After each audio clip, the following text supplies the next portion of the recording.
ज़राई क़वानीन के खिलाफ किसानों का एहतजाज हनूज जारी है। दिल्ली की सरहदों पर किसानों के एहतजाज के 7 महीने आज मुकम्मल हो गए हैं। सहारनपुर और मुजफ्फरनगर से ट्रैक्टर के जरिए किसान गाजीपुर बॉर्डर पहुंच रहे हैं। आज कृषि बचाओ लोकतंत्र बचाओ मुहिम में हिस्सा ले रहे हैं। इस हवाले से गाजीपुर बॉर्डर पर सिक्योरिटी सख्त कर दी गई है। वाज़ेह हो कि वज़ीर ज़राअत नरेंद्र सिंह तोमर ने हाल ही में कहा था कि बातचीत के लिए दरवाजा हमेशा खुला है, किसान 12 बजे भी बातचीत कर सकते हैं। वहीं नरेंद्र तोमर ने कहा कि ज़राई क़वानीन वापस नहीं लिए जाएंगे, जबकि किसानों का कहना है कि जब तक क़वानीन वापस नहीं लिए जाएंगे घर वापसी नहीं होगी। आपको बता दें कि मरकज और किसानों के बीच कई मरतबा बातचीत हो चुकी है, लेकिन हमेशा बातचीत बेनतीजा रही।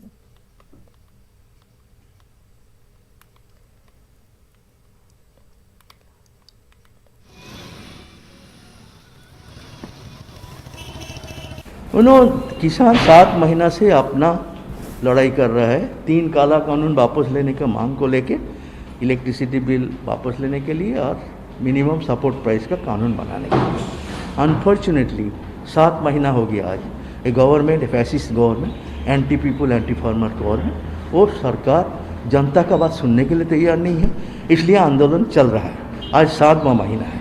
आज के दिन में इंदिरा गांधी इमरजेंसी जारी करके सारे जनवादी हक को ख़त्म कर दिया था, और आज नरेंद्र मोदी अनडिक्लेयर्ड इमरजेंसी चला रहा है। इमरजेंसी ऐलान नहीं हुआ, मगर जितना इमरजेंसी का कुफल था इंदिरा का, वो सब आज हो रहा है। आज पूरा देश के किसान आज काला दिवस मना रहा है। जनतंत्र बचाओ, खेती बचाओ, ये स्लोगान में पूरा देश में किसान आज रास्ता में है।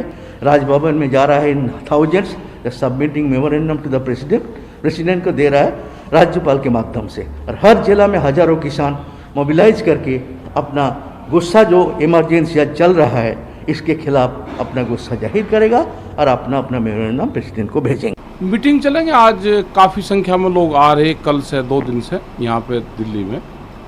और ये है कि 7 महीने आज पूरे हो गए और आज से 8वां महीना शुरू हो जाएगा पूरे आंदोलन को। तो लोग आए हैं, ट्रैक्टरों के साथ में आए हैं। सरकार को ये है कि भाई यहाँ पे संख्या कम होगी तो दिखाने की संख्या हमारे पास में कम नहीं है। सरकार जब तक चाहेगी, जब चाहे, जब सरकार बातचीत शुरू कर सकती है। ये आंदोलन हमारा जारी रहेगा और ट्रैक्टरों से लोग दिल्ली आते जाते रहेंगे। बिल्कुल शक्ति प्रदर्शन मानने इसको, जो ये बार बार कहते हैं कि संख्या कम होगी वो होगी, तो ये बिल्कुल शक्ति प्रदर्शन इसको मानना है। 26 जनवरी को ही तिरंगे के अपमान का एलिगेशन लगाया, तो ये सरकारों को भी सोचना चाहिए कि इस तरह का काम नहीं करना चाहिए। और अगली भी 26 तारीख आएगी। पुलवामा वाला हमला 26 तारीख को हुआ था, तो जवानों के लिए एक वो शहादत थी पूर्ण रूप से, तो उसको याद करेंगे। अगला प्रोग्राम फिर 26 तारीख का होगा। खलबली मची सरकार में। भाई ये जानते हैं कि देश में किसान गुस्से में है, और अब तो आम आदमी गुस्से में आ गया, क्योंकि सबको पता चल गया कि ये अकेला किसानों का आंदोलन नहीं है, सबका आंदोलन है। सारे लोगों को रोड पे लाके खड़ा किया जाएगा, इसलिए सारे लोग समझ गए हैं। और हमारा जो एक कल जत्था आया है वो यहाँ पर हमारा रुका हुआ है। आंदोलन चलेगा, इसी तरह से जत्थे आते रहेंगे, एक आएगा दूसरा जाएगा। हम एक दूसरे को रिप्लेस करते हो। हमने आपको सबसे पहले मैंने ही आपसे कहा था कि हमारा शिफ्ट वाइज आंदोलन चलेगा। हमने शिफ्ट तय कर रखे। हमें खेती भी करना है, आंदोलन भी चलाना है, और इस बीमारी का भी सामना करना है, तो हमारा शिफ्ट में आंदोलन चलेगा।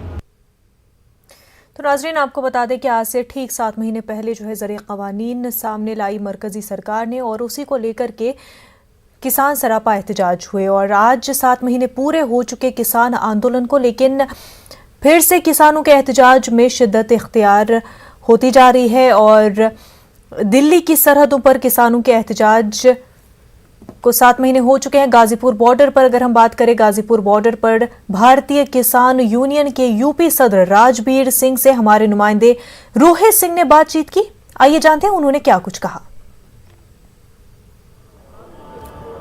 प्रदेश अध्यक्ष राजबीर जादौन हमारे साथ है, इन्हीं से बात करते हैं आज क्या कार्यक्रम रहने वाला है और कितने जिलों के किसानों के ट्रैक्टर यहाँ पहुँचे हैं।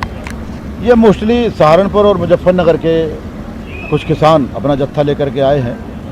पूरे ज़िले का किसान नहीं आया है, ना ट्रैक्टर लेके आया है, क्योंकि उनको जत्थे के रूप में भगवाया गया है। भीड़ भी ज़्यादा ना हो, नहीं तो भीड़ ज़्यादा होती तो सरकार के पेट में दर्द होता, वो कहते कोरोना फैला रहे हैं। कम होती तो कहते कमज़ोर हो रहा आंदोलन। तो दोनों चीज़ों का धर्म पालन बना रहे, इसके लिए 2 जिलों से लोग आए हैं। इस तरह की यात्राएं हमारी समय समय पर आती रहेंगी। राजवीर जी, आज राज्यपाल को ज्ञापन देने जा रहे हैं, तो क्या रणनीति बनी है, किस तरह से कौन प्रतिनिधि जाएंगे आपके? आज पूरे देश में हर प्रदेश की राजधानी पर हमारे किसान नेता उपलब्ध हैं। वो महामहिम राज्यपाल के माध्यम से राष्ट्रपति महोदय को ज्ञापन भेजेंगे। लखनऊ में हमारे राष्ट्रीय उपाध्यक्ष माननीय राजेश सिंह चौहान साहब, उनकी अगुवाई में कार्यक्रम होगा। दिल्ली में राष्ट्रीय महासचिव हैं चौधरी युद्धवीर सिंह जी, उनकी अगुवाई में एलजी महोदय को ज्ञापन दिया जाएगा। इसी तरह से हमारे सारे प्रदेशों में हर जगह लोग पहुंच गए हैं और वहां पर रोष मार्च करते हुए रोष पत्र सौंपा जाएगा। उत्तर प्रदेश चुनाव को लेकर भी क्या इसमें भी फर्क पड़ेगा बहुत ज़्यादा चुनाव को लेकर? देखिए, उत्तर प्रदेश का चुनाव हो या आने वाला कोई भी चुनाव हो, पिछले चुनाव के ट्रेंड ने बता दिया कि किस आधार पर वोट डाले गए। अब किसान या आम नागरिक आंख बंद करके वोट नहीं डालेगा, आंख बंद करके मतदान नहीं करेगा। वो अपना हित अनहित सारी चीज़ों को देख करके ही मतदान करेगा।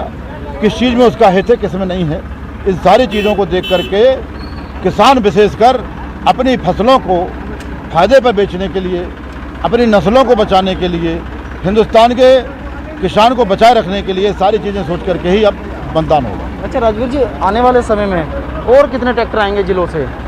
ये दूसरी यात्रा आएगी, शामली से होकर के बड़ौद बागपत होकर के आएगी। आपके नेता राकेश टिकैत ने कहा ट्विटर पर रहे युवा, तो युवाओं को लेकर बहुत जोर दिया उन्होंने। भाई, युवाओं को लेकर के जोर तो सरकारी दे रही है। बड़ा ढिढोरा पीटा कि हमारा देश युवा हो गया, 65% आबादी हमारी युवा है और इस देश ने, सरकार ने युवाओं को खंदक में डालने का काम किया। इसीलिए आंदोलन की भूमिका और बढ़ाई जाए।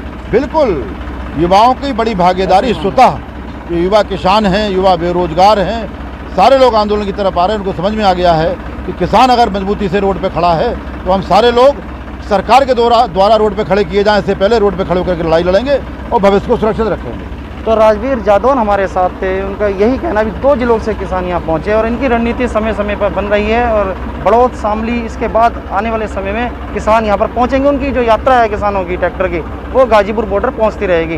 Rohit Singh, news 18 network, Ghazipur border.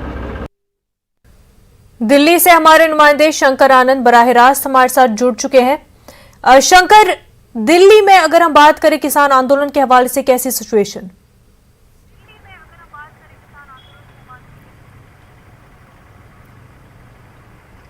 देखिए, अगर दिल्ली की बात करें तो इस वक्त में मैं गाजीपुर बॉर्डर पे हूँ। गाजीपुर बॉर्डर जो उत्तर प्रदेश और राजधानी दिल्ली को जोड़ता है। इस वक्त में देख सकते हैं ये बैरिकेड्स यहाँ लगाए गए हैं और इसके साथ ही जो पैदल जाने वाले, जो बाइक से निकलते थे, उसके लिए भी यहाँ पर खास व्यवस्था की गई है। और यहाँ पे देखा जा सकता है कि किस तरह से पैरामिलिट्री फोर्सेस और जो दिल्ली पुलिस के जो जवान है बाकायदा, उसके लिए एक विशेष व्यवस्था की गई है कि यहाँ से कोई बाइक से भी अंदर नहीं जा सकता है। तो एक तरह से कहा जा सकता है कि यहाँ पर ट्रैक्टर की अगर देखें तो काफ़ी ट्रैक्टर जो है यहाँ पर पहुँच चुका है। और यहाँ पर जो एक आज 7 महीने पूरे हो चुके हैं किसान आंदोलन को लेकर। तो किसान आंदोलन को लेकर किस तरह से हमारे नुमाइंदे शंकर से हमारा राब्ता मुनक़ता हो गया। नाज़रीन, आपको बता दें कि आज 7 महीने मुकम्मल हो गए हैं किसान आंदोलन को। किसानों की मांग कि ज़रई क़वानीन को हटाया जाए, लेकिन मरकज़ी सरकार का कहना है कि ज़रई क़वानीन नहीं हटाए जाएंगे। मरकज़ी सरकार की ये दलील है कि तीनों क़वानीन जो कि किसानों के हक में है उनको ही फ़ायदा देगा। उसके ज़रिए किसान जो है अपनी फसल पूरे मुल्क में कहीं पर भी बेच सकती है, लेकिन किसान उसके बरक्स कहते हैं कि ये ज़रई क़वानीन बड़ी कंपनियों और बड़े कॉरपोरेट्स के लिए फ़ायदेमंद है। शंकर हमारे साथ जुड़ चुके हैं। शंकर, आप अपनी बात मुकम्मल कर ले। आप गाजीपुर बॉर्डर पर है, क्या कुछ हालात वहाँ पर? देखिए, इस वक्त में उत्तर प्रदेश और दिल्ली को जोड़ने वाला जो गाजीपुर बॉर्डर है, इस जगह पर काफी किसान यहाँ पे कल देर रात में ही पहुंचे थे। हालांकि 2 जो जिला के जो किसान है वो यहाँ पे पहुंचे हैं, जिसमें कि मुजफ्फरनगर और सहारनपुर के जो किसान है वो पहुंचे हैं। लेकिन बहुत ज्यादा आज यहाँ पर भीड़ नहीं कही जा सकती है, बहुत ज्यादा किसानों की भीड़ यहाँ नहीं देखी जा रही है।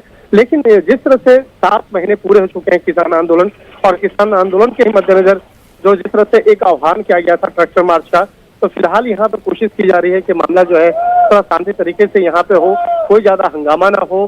तो यहाँ पर अभी फिलहाल जो है किसानों का जो टोली है, किसानों के जो अलग अलग दल हैं, वो यहाँ पे पहुंचना जरूर शुरू कर दिया गया है। लेकिन यहाँ पर लोगों से अपील की जा रही है कि कोई यहाँ पर भीड़ ज्यादा ना इकट्ठा करे, लोग यहाँ पर कोरोना काल संक्रमण का ध्यान रखें। और यहाँ पे पुलिस प्रशासन जो है वो यहाँ पे मौके पे उत्तर प्रदेश पुलिस यहाँ पे पहुंची हुई है। और इसके साथ ही जो बॉर्डर इलाके हैं वहाँ पर पैरामिलिट्री फोर्सेज यानी कि उसको यहाँ पर अर्धसैनिक बलों को भी यहाँ पे तैनात किया गया है, जिससे कि यहाँ पर सुरक्षा व्यवस्था को और ज्यादा मजबूत किया जा सके। बिल्कुल शंकर, जिस तरह से राजीव टिकैत ने कहा कि दिल्ली की सड़कों पर जो है ट्रैक्टर आते जाते रहेंगे ताकि शक्ति का प्रदर्शन हो, ऐसे में किस तरह से दिल्ली में सिचुएशन कंट्रोल की जाएगी? तमाम तर किसान जो है ट्रैक्टर के जरिए गाजीपुर बॉर्डर पहुंच रहे हैं, सिचुएशन किस तरह से कंट्रोल में रखी जा सकती है? क्या कुछ इंतजामिया इस हवाले से तैयारी कर रही है? देखिए, यहाँ पर उत्तर प्रदेश पुलिस की जो टीम है वो यहाँ पे मौके पे पहुंची है और जो किसान नेता है राकेश टिकैत और नरेश टिकैत, इन लोगों के संपर्क में जुड़े हुए हैं और इनसे अपील कर रहे हैं कि आप तमाम जो दूसरे किसान नेता हैं वो बाकायदा और किसानों को आप अपील करें कि यहाँ पर कोई भी हंगामा ना हो, कोई भी यहाँ पर किसी भी तरह की यहाँ पर जो हंगामा या उपद्रव जो है वो यहाँ पे ना हो। तो इसके लिए यहाँ पे कोशिशें की जा रही है कि लोग आपस में एक दूसरे से यहाँ पर संपर्क बनाए रखें और यहाँ पर लोगों से भी अपील की जा रही है कि कोरोना संक्रमण काल का ध्यान रखते हुए यहाँ पर ज्यादा भीड़ इकट्ठा ना करें। यहाँ लेकिन अब 7 महीने पूरे हो चुके हैं इस किसान आंदोलन को लेकर।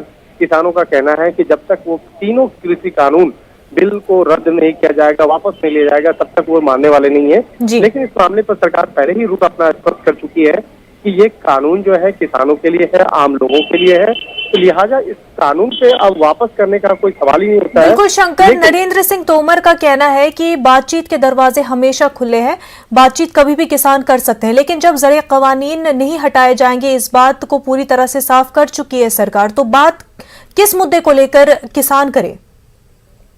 देखिए, यहाँ पर जो किसानों की अगर बात करें तो यहाँ पर जो किसान नेता है राकेश टिकैत, उनसे भी मैंने ही ये सवाल किया कि केंद्रीय कृषि मंत्री नरेंद्र सिंह तोमर पहले कई बार कह चुके हैं कि किसान अगर बातचीत करना चाहते हैं, किसान नेता अगर बातचीत करना चाहते हैं तो 24 घंटे उनका दरवाजा खुला हुआ है। तो उनका इस मामले पर राकेश टिकैत का कहना है कि देखिए, बातचीत करने के लिए तो तैयार है, लेकिन सबसे बड़ी बात होती है कि वो टर्म्स एंड कंडीशन जो लगाया जा रहा है कि सबसे पहले वो 3 कृषि कानून बिल वापस नहीं होगा, वो रद्द नहीं होगा, तो उसके बाद इस टर्म्स एंड कंडीशन पे बात करने की जो प्रक्रिया है वो हो ही नहीं सकती है। तो इस मामले को लेकर किसानों का जो साफ तौर पर इनके नेताओं का कहना है कि इस कानून पे हम आगे बढ़ ही नहीं सकते हैं और बातचीत का कोई मतलब ही नहीं बनता है। तो ये इन मसलों को लेकर यहाँ पे ये लोग विरोध प्रदर्शन से जुटे हुए हैं और यहाँ पे जिस तरह से अब ये किसान संगठन एकत्रित फिर से हो रहे हैं, तो कहीं न कहीं ये मसला आने वाले दिन में केंद्र सरकार जो है उस मामले की गंभीरता को देखते हुए उस पर नजर बनाए हुए हैं और ये आंदोलन किस कदर करवट ले रहा है इस पर भी ध्यान बनाए हुए हैं। बिल्कुल शंकर, और जिस तरह से हमने देखा कि पहले भी बातचीतों का दौर जारी रहा था, बातचीतें हुई थी लेकिन वो बेनतीजा निकली, उसका कोई कंक्लूजन जो है वो सामने नहीं आया। ऐसे में उसके बाद फिर हालात हमने संगीन होते हुए भी देखे।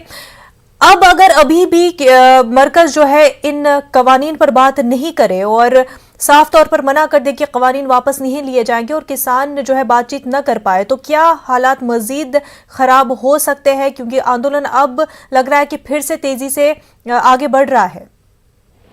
देखिए, लोग आज जिस तरह से एकत्रित हुए हैं वो तो हुए हैं 7 महीने पूरे होने पर और 7 महीने के पूरे होने के मसले पर ही लोग आगे बढ़े हैं, लेकिन अभी थोड़ा सा वक्त लगेगा क्योंकि लोग जो है अब बहुत ज्यादा एकत्रित नहीं हो रहे हैं और खास तौर पे जो कोरोना संक्रमण काल है और इसके साथ ही जो कई तरह की पाबंदियां हैं, तो लोग भी कोरोना संक्रमण काल से अपने बचने के लिए बकायदा बहुत ज्यादा एकत्रित एक साथ नहीं हो रहे। लेकिन अब धीरे धीरे जिस तरह से एकत्रित हो रहे हैं या जिस तरह से आप ट्रैक्टर मार्च या पैदल मार्च की बातें किसान संगठन के द्वारा किया जा रहा है, तो कहा जा सकता है कि ये सरकार इन तमाम मसलों पर ध्यान नजर बनाए हुए है कि किस तरह से इस मामले का समाधान करना है या इस मामले पर किस तरह से आगे की चर्चा करनी है। तो एक निश्चित तौर पर कहा जा सकता है कि किसान आंदोलन पे चाहे बात करें केंद्र सरकार की बात कर ले या बिल्कुल शंकर, एक तरफ मरकज लगातार कह रही है कि बातचीत के दरवाजे खुले हैं। ब्रेक के बाद आपका खैर मकदम है। महाराष्ट्र के साबिक वजीर अनिल देशमुख से एनफोर्समेंट डायरेक्टोरेट आज पूछताछ कर सकती है। एजेंसी ने उन्हें आज तलब किया है। ख्याल रहे कि अनिल देशमुख के पीए कुंदन शिंदे और personal secretary Sanjeev Palande agency की गिरफ्त में है। इन दोनों को पूछताछ के बाद गिरफ्तार किया गया है। हमारे नुमाइंदे प्रशांत पांडे हमारे साथ बराह रास्त जुड़ चुके। प्रशांत, अनिल देशमुख को समन जारी किया है ईडी ने, आज पूछताछ हो सकती है? जी बिल्कुल, देखिए इसमें कोई दो राय नहीं। जैसे सुबह भी हमारी बात हो रही थी तो इस बात की चर्चा जरूर की गई थी कि पर्सनल सेक्रेटरी और पर्सनल पीए की गिरफ्तारी के बाद अनिल देशमुख से पूछताछ जरूर करेगी ईडी, और यही वजह है कि आज 11 बजे उन्हें ईडी दफ्तर बुलाया गया है। लेकिन अब तक ईडी दफ्तर जो है अनिल देशमुख नहीं पहुंचे हैं। बहरहाल देखना होगा कि उनकी तरफ से क्या जवाब होता है, या फिर आज जो ईडी के सामने पेश होते हैं और आते हैं तो ईडी उनसे क्या कुछ सवालात करती है और क्या जवाब अनिल देशमुख देते हैं। क्योंकि कल देर रात हमने देखा जब छापेमारी की प्रक्रिया खत्म हो चुकी थी तो उसके बाद अनिल देशमुख ने मीडिया से बात करते हुए साफ कहा था कि परमवीर सिंह इसमें गुनहगार हैं, क्योंकि जब वो कमिश्नर पद पे थे तब उन्होंने इस बात की जिक्र जो है नहीं किया था। और साथ में उन्होंने ये भी आरोप लगाया कि जो पुलिस वाले गिरफ्तार हुए हैं वो सिर्फ परमवीर सिंह को ही रिपोर्ट करते थे, क्योंकि वो मुंबई पुलिस के कमिश्नर थे उस वक्त। वहीं दूसरी तरफ देखा जाए तो सचिन वजह जो है वो तलोजा जेल में बंद है। ईडी ने पिछले दिनों तलोजा जेल में जाकर सचिन वजह से पूछताछ की, और जहां से लीड मिलने के बाद कल पूरे दिन ईडी ने अनिल देशमुख के घर और उनके जो नजदीकी लोग हैं, जैसे उनके पर्सनल पीए, पर्सनल सेक्रेटरी, उनके घर पे छापेमारी की, और उसके बाद वहां से कुछ एविडेंसेस और कुछ लीड जो है उनके हाथ लगे, जिसके बाद दोनों को पूछताछ के लिए बुलाया गया और दोनों की गिरफ्तारियां कल रात तक कर ली गई। यानी आज दोनों को अदालत में पेश किया जाएगा एक तरफ, और दूसरी तरफ अनिल देशमुख को बुलाया गया है पूछताछ के लिए। देखना होगा कि अनिल देशमुख आते हैं और आएंगे तो उनसे पूछताछ में क्या कुछ सवालात ईडी के पास है और क्या कुछ जवाब अनिल देशमुख अपने तरीके से देते हैं, देखने वाली बात होगी। लेकिन सबकी नजर उन दोनों के ऊपर है, पर्सनल पीए और पर्सनल सेक्रेटरी के पास, कि उनके पास क्या कुछ लीड मिली थी, और जब रिमांड कॉपी जब एक बार अदालत में पेश किया जाएगा तो रिमांड कॉपी में क्या कुछ चीजें मेंशन की जाती है वो देखने वाली बात होगी। प्रशांत, ये बताएं कि महाविकास अघाड़ी का इस पूरे मामले को लेकर के क्या स्टैंड रहा है? देखिए फिलहाल अभी किसी भी प्रकार की प्रतिक्रिया कहीं से नहीं मिली है। कुल मिलाकर देखा जाए तो अनिल देशमुख खुद, जब से उनके ऊपर आरोप लगा है, वो खुद मीडिया से मुखातिब होते हैं, उन्होंने सारे आरोप को खारिज करने की ही बात कही है। इतना ही उन्होंने बॉम्बे हाई कोर्ट का भी दरवाजा खटखटाया है कि सीबीआई ने जो उनके खिलाफ एफआईआर दर्ज की थी उसे खारिज किया जाए। उस पर भी जल्दी बॉम्बे हाई कोर्ट अपना फैसला सुना सकेगा आने वाले दिनों में। लेकिन ईडी की बात की जाए तो ईडी ने पीएमएलए यानी prevention of money laundering act के तहत ये धाराएं के तहत जो है उनके खिलाफ कार्रवाई शुरू की है। हालांकि अब तक उनके खिलाफ कोई स्ट्रॉन्ग स्टेप जो है ईडी की तरफ से नहीं उठाया गया, लेकिन पूछताछ की प्रक्रिया शुरू है। पहले भी पूछताछ की गई थी, आज भी बुलाया गया पूछताछ के लिए। उनके 2 लोग गिरफ्तार हो चुके हैं। अब देखना होगा कि अगला स्टेप ईडी का क्या होगा। बिल्कुल प्रशांत, आगे क्या होगा वो देखने वाली बात होगी। प्रशांत, बेहद शुक्रिया तमाम तफसीलात के लिए। आगे बढ़ते हैं। 5 रियासतों में होने वाले इंतखाबात की तैयारियों पर बीजेपी की आज अहम मीटिंग है। पार्टी के कौमी सदर जेपी नड्डा ने यह मीटिंग तलब की है। इस मीटिंग में कई मरकजी वुज़रा भी शिरकत करेंगे। उत्तर प्रदेश, उत्तराखंड, पंजाब, मणिपुर और गोवा में आइंदा असेंबली इंतखाबात होने हैं। कोलकाता में फर्जी टीकाकारी कैंप और फर्जी आईपीएस अफसर की गिरफ्तारी की खबर रोशनी में आने के बाद बीजेपी ममता हुकूमत को घेरने की कोशिश कर रही है। इस मामले में बीजेपी लीडर शुभेंदु अधिकारी ने मरकजी वजीर सेहत डॉक्टर हर्षवर्धन को खत लिखा है और मरकजी जांच एजेंसियों से इस मामले की जांच कराने का मुतालबा किया है।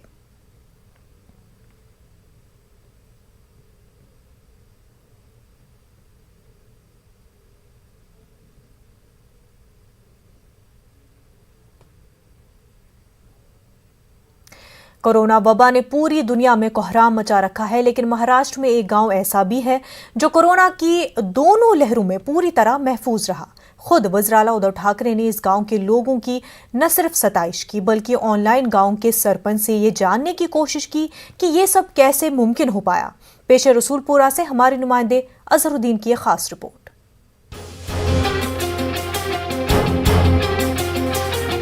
औरंगाबाद शहर से 20 किलोमीटर फासले पर खुलदाबाद तालुका में वाक़े ये है रसूलपुरा गांव। गांव की मजमूई आबादी 1200 अफराद पर मुश्तमिल है।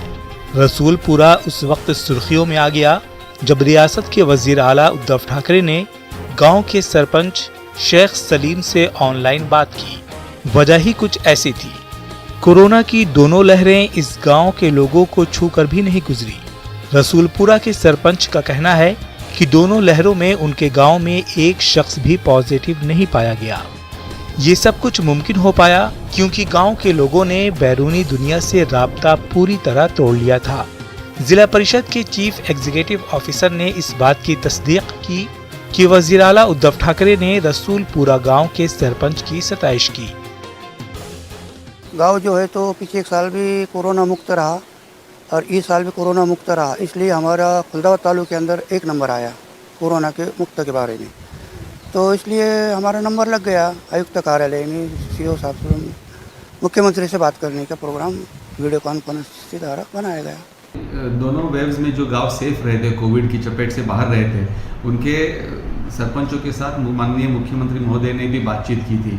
तो ये गांव जो था उनको भी इसमें एक मौका मिला कि सहभागी होने का, और उन्होंने जितने भी इनिशिएटिव्स इस्तेमाल किए थे कोविड को रोकने के लिए, उसके बारे में उन्होंने जानकारी दी और उसको मुख्यमंत्री महोदय ने सराहा भी था। पहाड़ियों के दामन में वाक़े इस गांव की अक्सरियत दूध और जानवरों के कारोबार से वाबस्ता है। आपको हर घर में जानवर मिल जाएंगे। मकामी लोगों के मुताबिक यौमिया 3 से 4 हजार लीटर दूध निकाला जाता है, जो डेयरी के जरिए करीब के शहरों में भेजा जाता है। 2-3 नौजवानों को गांव से बाहर जाने की इजाजत थी, लेकिन तमाम तर एहतियाती इक़दामात के साथ ही यही वजह रही कि गांव के लोगों को बाहर जाने की नौबत नहीं आई। किराना व दीगर जरूरियात का सामान गांव में दस्तयाब होने की वजह से बड़ी आबादी वबाई दौर में अपने गांव में ही रही। हम ज़्यादा करके भीड़भाड़ इलाकों में गए नहीं, गर्दी में गए नहीं। हमने मास्क का, सैनिटाइज़र का हमने हमारा बंदोबस्त से रहे। औरंगाबाद गए नहीं, भीड़भाड़ में गए नहीं, दूसरे को किसको हमारे गांव में आन मत दिए, और हम भी खुद नहीं गए।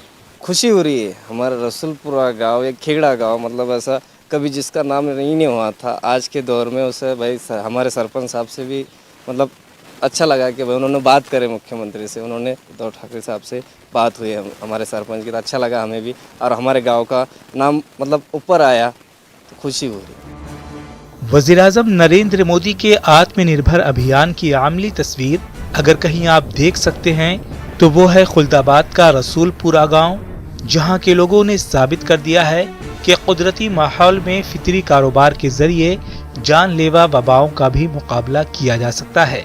शर्त सिर्फ ये है कि कुदरती माहौल से छेड़छाड़ ना की जाए। न्यूज़ 18 उर्दू के लिए रसूलपुरा गांव से अजरुद्दीन की रिपोर्ट।